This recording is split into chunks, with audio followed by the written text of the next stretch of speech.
اچھا، اب آخر میں میری اپنی بہنوں سے گزارش ہے کہ یہ جو اس سورہ فاتحہ کا جو ترجمہ ہے وہ آپ یاد کر لیں. بہت چھوٹی سی صورت ہے، یاد کرنے کی بھی ضرورت نہیں پڑے گی. اسپیسیفکلی آپ 3 سے 4 مرتبہ اس کو دہرائیں گے تو وہ چیز آپ کے ذہن میں بیٹھ جائے گی.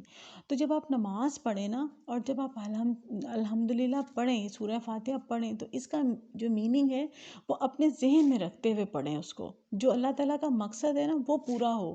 اور جب ہم اس طرح کریں گے نا تو ہمارے خیالات دائیں بائیں نہیں جائیں گے نماز کے دوران، اور ہمارا نماز میں دل لگے گا.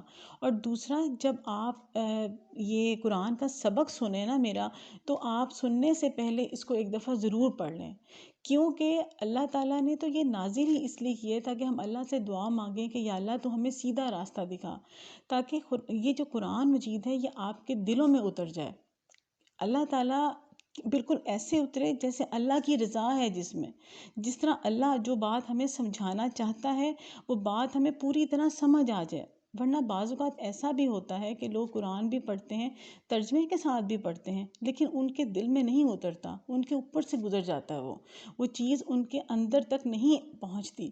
تو ہمیں اللہ تعالیٰ سے یہ دعا کرنی ہے کہ یا اللہ تو ہمیں دین کی وہ سمجھ عطا کر جو بالکل ٹھیک ہے، جس میں تو راضی ہے. جزاک اللہ خیر.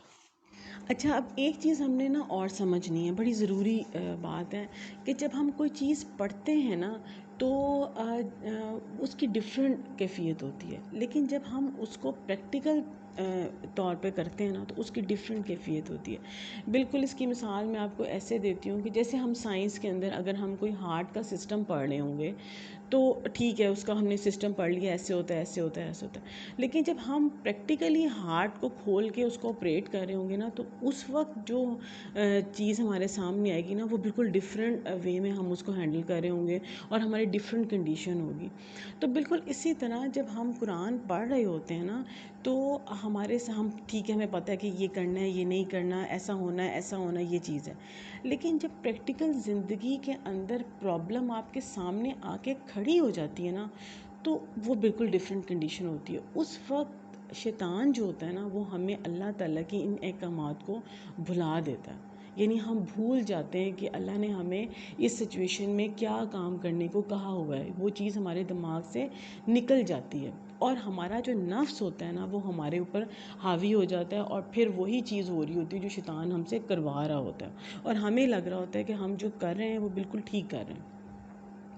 تو اس سے نا یہ چیز سوچنے والی بات ہے، اور اس کو ہمیں اس سے بچنے کے طریقے یہ ہیں کہ ایک تو اللہ تعالیٰ نے ہی قرآن مجید میں شیطان سے پناہ کی ایک دعا جو ہے ہمیں بتائی ہے، اور وہ میں آپ کے ساتھ ابھی میں شیئر بھی کرتی ہوں، اس لیسن کے اندر ہی شیئر کروں گی. اس کو فریکوینٹ پڑھا کریں، اس کی بہت ضرورت ہے ہمیں نا، کیونکہ ہم جتنے مرضی کوشش کریں کہ ہم ایسا کریں، اچھے اعمال کریں، لیکن شیطان ہمارے سامنے آ کے کھڑا ہو جاتا ہے. دوسری یہ چیز ہے کہ قرآن مجید کو بہت زیادہ اس کو پڑھا کریں. اس کو یعنی جتنا ہم پڑھ چکے ہیں اس کی شروع سے بھی کہیں نہ کہیں ریویژن کیا کریں تاکہ آپ بھولیں نہ. اچھا، جب میں قرآن کو پڑھنے کی بات کرتی ہوں تو میں تلاوت کی بات نہیں کر رہی ہوتی. تلاوت تو کرنی ہے، اس کی اپنی اہمیت ہے، اللہ کا کلام ہے، اللہ کے الفاظ ہیں، اس کو ہم نے ضرور پڑھنا ہے. لیکن جب میں ابھی بات کر رہی ہوں نا اس میں کہ آپ نے اس کو ٹرانسلیشن کے ساتھ فریکوینٹ پڑھا کریں، زیادہ پڑھا کریں. پھر اللہ تعالیٰ کی جو وہ بات ہوتی ہے نا، جو احکامات ہوتے ہیں وہ ہمیں بھولتے نہیں ہیں. اب بھولتے بھی ہیں تو فوراً یاد آ جاتے ہیں. اور جب دیکھیں ہم نے کرنی ہے کوشش، جو کوشش کرتا ہے نا اللہ اس کے ساتھ کھڑا ہو جاتا ہے. یعنی شیطان نے اپنا کام جاری رکھنا ہے. ہم کبھی کبھی شیطان کے وسوسوں میں بھی آ جائیں گے لیکن پھر اللہ ہمیں نکال بھی لے گا. لیکن جب ہم قرآن سے دور ہوں گے نا تو پھر شیطان ہمیں کھینچ کے لے جائے گا. وہ پھر ہمیں ایسی گمراہی میں مبتلا کرے گا کہ ہمیں جو گناہ ہے نا اپنا گناہ لگے گا، یعنی ہمیں لگے گا ہم بالکل سیدھے راستے پر ہیں. تو یہ ساری بات بتانے کا میرا مقصد یہ ہے کہ یہ جو آیات ہے نا یہ ساری ہم نے اس کو ایسے پڑھنا ہے کہ یہ ہمارے اندر جو ہم اس کو فیل کر لیں، یہ ہمارے اندر جذب ہو جائیں. پھر ان کا آپ کو فائدہ جو ہے نا وہ ہوگا، کیونکہ قرآن پڑھنے سے آپ کی زندگی میں جو بدلاؤ آتا ہے نا پھر سمجھ لیں کہ اللہ تعالیٰ کا کرم ہو گیا اور اللہ تعالیٰ کا فضل ہو گیا.